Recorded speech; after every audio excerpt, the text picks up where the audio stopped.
Hello, beautiful people. Deb Hann here from Hands On Coaching. Great to see you again. Really just want to drop you a very quick message on the fly. Forgive me, I'm also trying a new camera thing this time as part of my evolution into this YouTube gig. So excuse me if my eyes go from here to here and here and here again. Still not over this editing thing, but like I said before, I'm not going to let that stop me.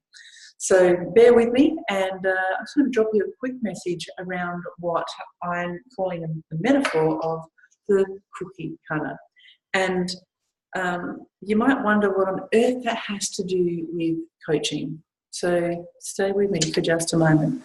Because for me, this cookie cutter thing, you know, I do a fair bit of, I've said there's a lot of one-on-one coaching and so on, but I do a lot in the training and development world as well. So, you know, I teach coaching, I teach leadership skills, sales skills, and, you know, a myriad of other things as well. And the thing that, like, it genuinely breaks my heart, to be honest with you, is when I see people show up just to tick the box.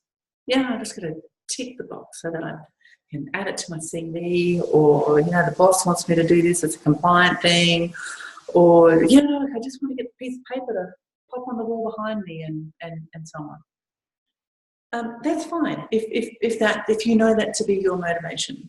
But by the same token, it always, I don't know, a little part of me dies inside every time I'm involved in that kind of learning experience. On one hand, I feel like I failed them because I haven't inspired them to be and to get, you know, all they can and so on.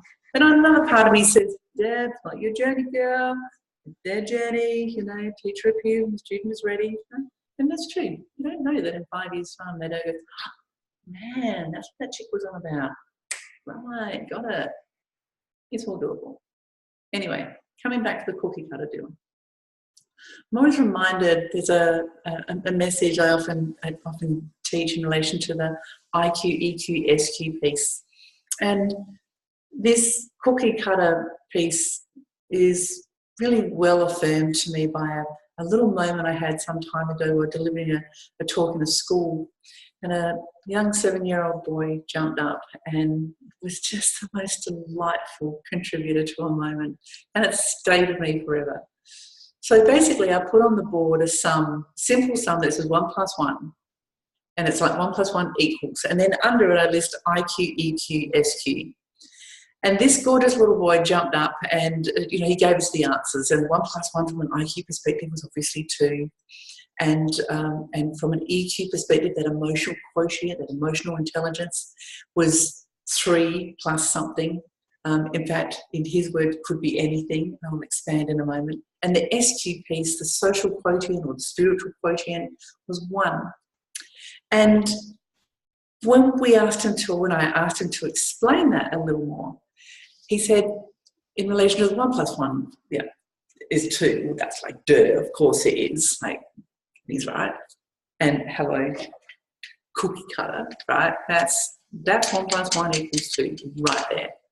And then from the EQ deal, he just gave the most enlightening little wisdom chat when he gave the example of his parents. He said, in the beginning it was my mum and my dad, then there was me, then there was my sister, and now there's going to be another one. And so I figure when 2 people love each other, anything is possible. And I just went, wow, how gorgeous is that? That is just absolutely true, absolute truth. Because you think about it, and we know this to be true, when we connect at the heart, movements are inspired. Right? How many hashtag movements do we need to list that you know, connect people emotionally and call them to react, right? To do something. That's EQ stuff. That is 1 + 1 equals many, or infinitum even, if you so chose. So we know that's true. And then he went on to give us a beautiful story around oneness that delivered the 1 + 1 equals 1. And I just salute this gorgeous boy's wisdom, and I hope he'd be in his 20s now doing the whole adulting thing. So it would be really interesting to know how much wisdom has stayed with him through those teen years. You know what I'm saying? Out of the mouth of babes, where does it go as we grow, right? Anyway, my real message today, and why I want to just pop in and drop this line to you, is to call you to your own level of awareness, right? If you are in a learning space, if you're, applying yourself to something, are you looking for the 1+1 cookie cutter experience? Or are you looking for the more I know, the more I grow, and the more I grow, the more I can help others grow kind of deal? Welcome to the EQ space piece. That's really where I love to play in the learning and the developing and the growing and the coaching space.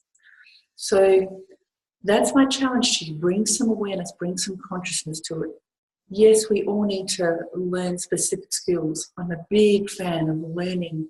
Keep learning, keep challenging, keep growing. I'm not a fan of cookie cutters, unless, of course, we're baking. If we're baking cookies, that's a different conversation, right? But that's what the cookie cutter's for, okay? Let's be clear on that. Okay, so use the skills to grow. How are you going to use your skills to grow? That's really the ultimate question that I ask you. Don't run with the conformity conversation. It just keeps you small. Grow, grow, grow. Be more of who you are. Be more of who the world needs you to be. Tap into that freedom. If this has resonated with you, then please drop me a comment. I really would love to know how this has touched you emotionally. Feel free to subscribe if you haven't already. Share it with somebody that you think might need to know and need to grow. And, challenge themselves to get out of the cookie cutter rut of life. Okay, my name is Deb Hann. Been a pleasure to chat with you again today, and I look forward to bringing another message to you this time next week. Okay, and who knows, I might even have the editing team happening, by then, and I won't be doing the whole there to here to there. Anyway, all in the flow, beautiful people. Until next time, ciao for now. Bye.